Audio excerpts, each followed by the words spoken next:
Mona Lisa de Leonardo da Vinci. El Museo del Louvre exhibe 35.000 piezas y acoge cada año a 8,5 millones de visitantes. Pero hay un punto en el que todos ellos parecen concentrarse, un lugar siempre repleto de gente que se agolpa en 3 y 4 filas para ver la obra, la única obra de arte de entre miles que no debería faltar en tus fotos de París si dices que has estado en el Louvre. Ese lugar es la sala 6 del Ala Denon del museo, y esa obra es la Mona Lisa, o la Gioconda. La pintó Leonardo da Vinci, eso parece seguro. Pero todo lo demás que sabemos de ella es tan vaporoso como el esfumato que envuelve a la protagonista en una suave bruma y le confiere una naturaleza incorpórea, casi irreal. ¿Es esta joven sonriente Lisa Gherardini, esposa del mercader Francesco del Giocondo? Tal vez. ¿La Mona Lisa y la Gioconda eran una sola pintura ejecutada por Leonardo? Puede. ¿Es una obra excepcional? Sí, sin duda. Es una obra maestra, como otras que atesora el Louvre. Entonces, ¿qué tiene esta pintura que la hace tan especial? Su desaparición.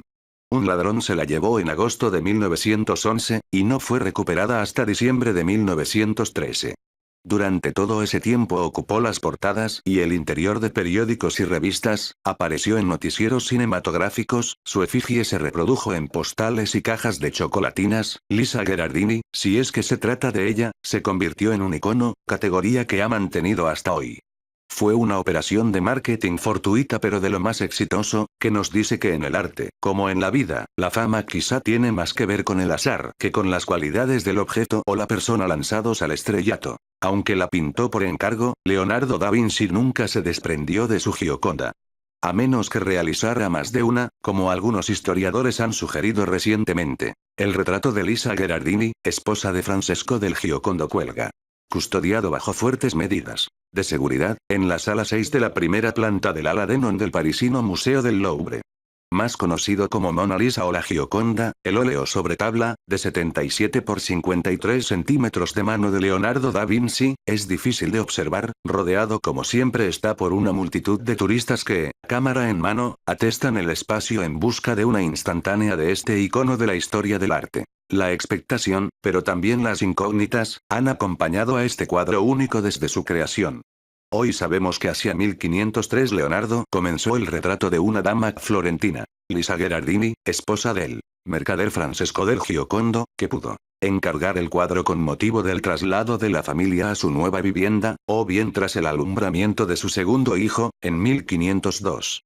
En 2005 se dieron a conocer unas notas del florentino Agostino Vespucci en el margen de una obra de Cicerón conservada en la biblioteca de la Universidad de Heidelberg, fechadas en octubre de 1503. Además de criticar a Leonardo por dejar las obras sin terminar, Vespucci indicaba que el pintor se encontraba en esa fecha realizando un retrato del busto de Lisa del Giocondo, con lo que parece zanjarse el tema de la identidad de la mujer representada en el óleo del Louvre, fruto de debate durante siglos. A pesar de ello, son muchos los que han querido, y siguen queriendo, ver en la tabla 1001 identidades, sin descartar incluso un autorretrato del propio artista travestido. Una obra estremecedora. La fama de la obra se propagó rápidamente a través de quienes pudieron verla en su taller. Así lo atestiguan las copias que se hicieron pronto de la pintura, empezando por el dibujo que realizó Rafael hacia 1504, conservado asimismo en el Louvre, y que parece que sirvió de base a su retrato de Maddalena Doni, fechado hacia 1506 y que presenta una gran conexión con la Gioconda en cuanto a pose y composición.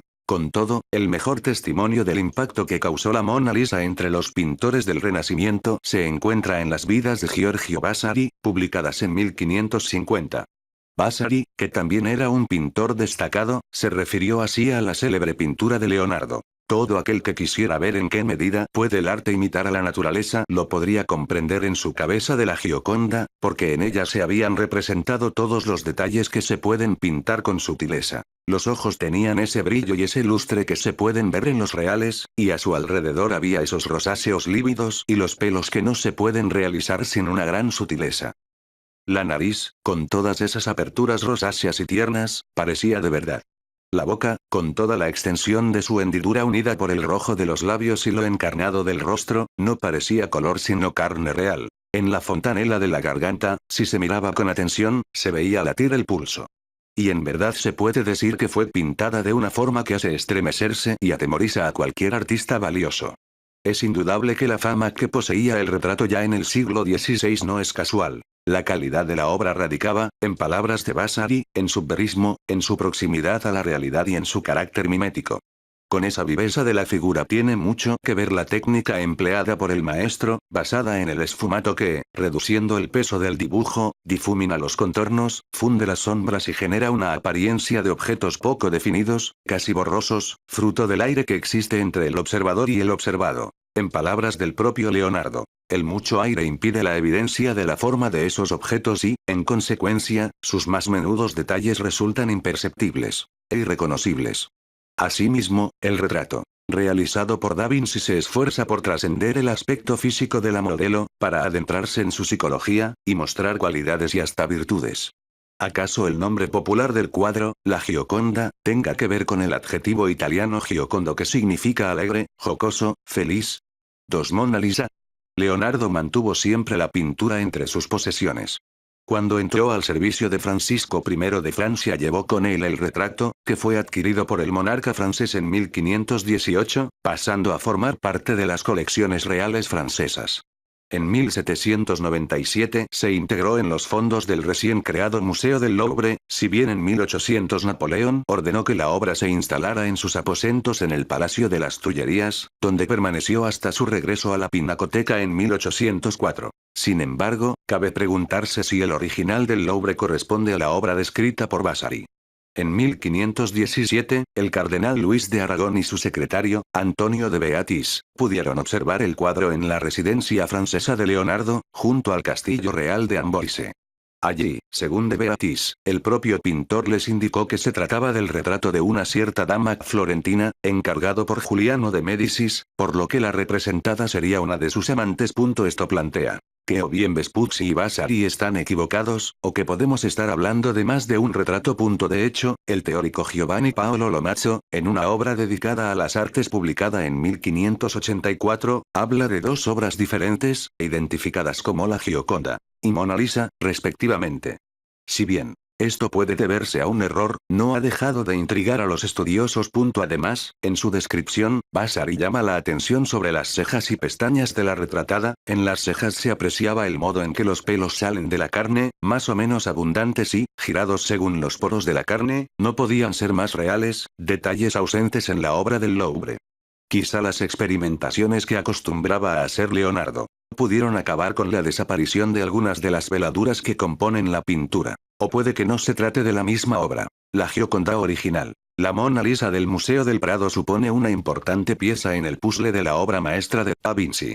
No solo se trata de la copia más antigua conocida hasta el momento del cuadro, realizada por uno de sus alumnos al mismo tiempo que el original, sino que presenta unas similitudes técnicas con la pintura del florentino realmente singulares, hasta el punto que fue considerada hasta la segunda mitad del siglo XIX de mano del maestro. Su paisaje inacabado y la presencia de cejas y pestañas inducen a pensar que tal vez este fuera el cuadro descrito por Vasari, quien difícilmente podía haber visto la obra actualmente expuesta en el Louvre, puesto que Leonardo se la llevó consigo a Francia en 1516, cuando Vasari tenía 5 años. Entonces entregó tal vez a Giocondo una obra terminada por un discípulo, o por el contrario no culminó el encargo. ¿Se trataba de retratos de dos mujeres distintas? El que el cardenal de Aragón vio en Francia representaba a una amante de Juliano de Médicis. Por si fuera poco, para otros la obra que describe Vasari en 1550 sería la denominada Mona Lisa de Isleworth o Mona Lisa temprana, una pintura de dimensiones algo mayores que la del Louvre y pintada sobre lienzo. Actualmente se encuentra en manos de un consorcio privado constituido bajo el nombre de Mona Lisa Foundation y con sede en Zúrich. Esta sería, por tanto, la auténtica Gioconda, mientras que la conservada en el Museo del Louvre sería una obra posterior. Esa mujer, con el paisaje inacabado detrás, más joven que la de los cuadros de París y Madrid, sería Lisa del Giocondo, mientras que para las otras pinturas se barajan múltiples identidades, incluyendo a la madre del propio Leonardo da Vinci. Del olvido a icono. Como quiera que sea, durante los siglos XV y XVIII la fama de la obra fue languideciendo, y en el XX la Mona Lisa no era probablemente el cuadro más popular del Museo del Louvre. No colgaba en un sitio especial como en la actualidad, sino junto a otras obras de escuela europea.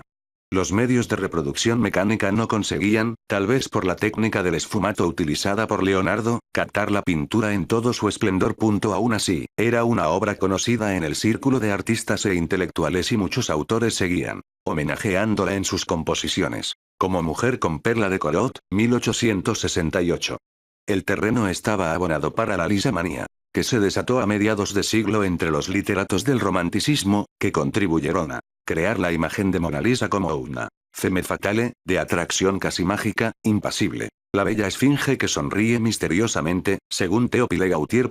Hasta el punto de que cuando la obra fue robada del Louvre en 1911 los investigadores creyeron que el ladrón era un enajenado que se había enamorado de la representada. Con todo, lo que disparó la fama de la Gioconda fue justamente ese robo, resuelto con el retorno triunfal de la obra al Louvre en 1914. La Mona Lisa se convirtió entonces en un auténtico icono popular, reproducido hasta la saciedad, cuya fama aún perdura, incluso entre los artistas. Porque ¿quién no ha revisitado la Gioconda?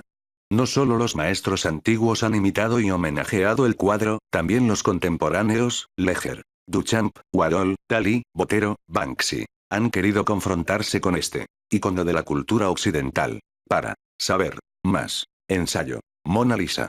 Historia de la pintura más famosa del mundo. Donald Sassoon. Crítica, Barcelona, 2007. El robo de la sonrisa. R.A. Scotti. Turner Libros, Madrid, 2010. Gracias por visitar este canal. Suscríbete.